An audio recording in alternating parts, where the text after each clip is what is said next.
Imagine this: you're a parent, waiting for your 19-year-old son to arrive home after a long night of driving. He says he'll be there soon. Hours pass. The phone goes silent.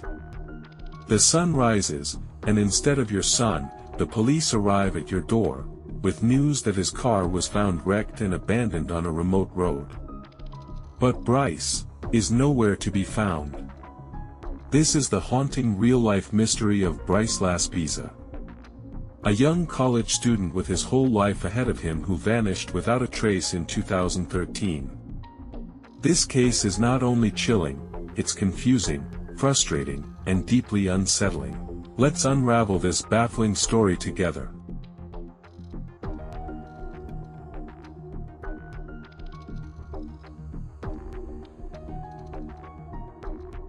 In the shadows of forgotten files, lies the truth no one dared to uncover. Welcome to the Lost Chronicle Files.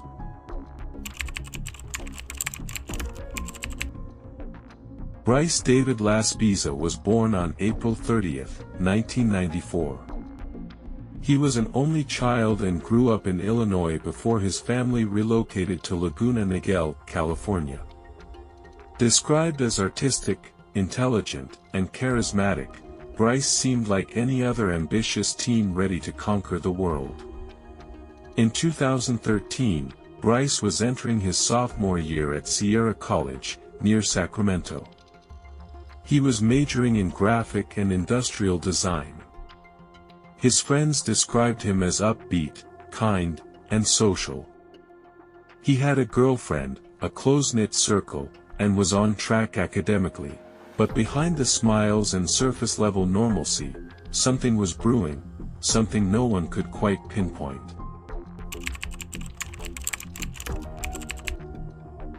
In the days leading up to his disappearance, Bryce began acting strange.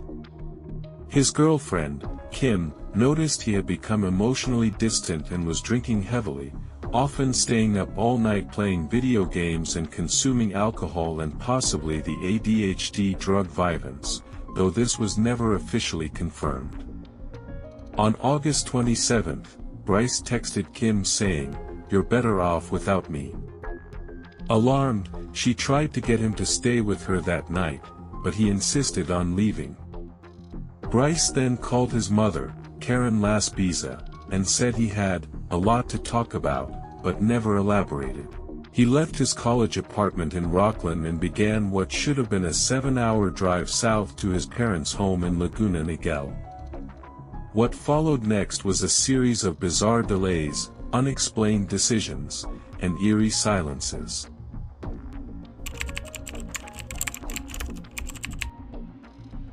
On August 28, at around 11 a.m., Bryce's parents received a roadside assistance call. Bryce had run out of gas near Buttonwillow, California, a rural area 350 miles from home. A kind worker named Christian delivered gas to him. But instead of continuing his trip, Bryce stayed parked on the side of the road for hours. Christian checked on him multiple times and reported that Bryce seemed calm and coherent, though oddly quiet. By 9 p.m., Bryce finally began moving again, but not toward his destination. GPS data shows he drove in circles, backtracked, and stopped for extended periods. His parents, increasingly worried, tried to persuade him to find a motel and rest. He insisted he'd keep driving.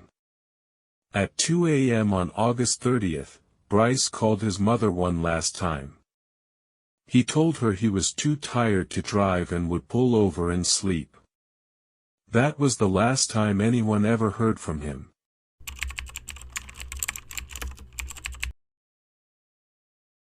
At around 5:30 a.m., a California Highway Patrol officer noticed Bryce's 2003 Toyota Highlander overturned at the bottom of a 15-foot embankment near Castaic Lake.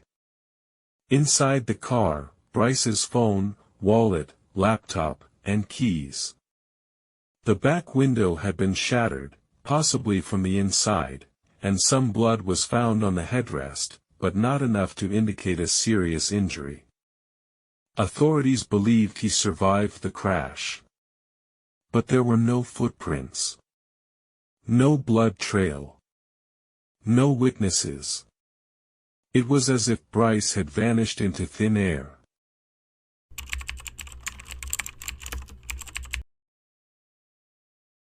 Search teams, helicopters, K-9 units, and divers scoured the area around Castaic Lake.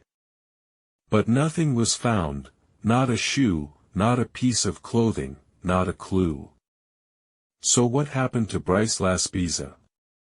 Here are the leading theories. 1. Mental breakdown or suicide.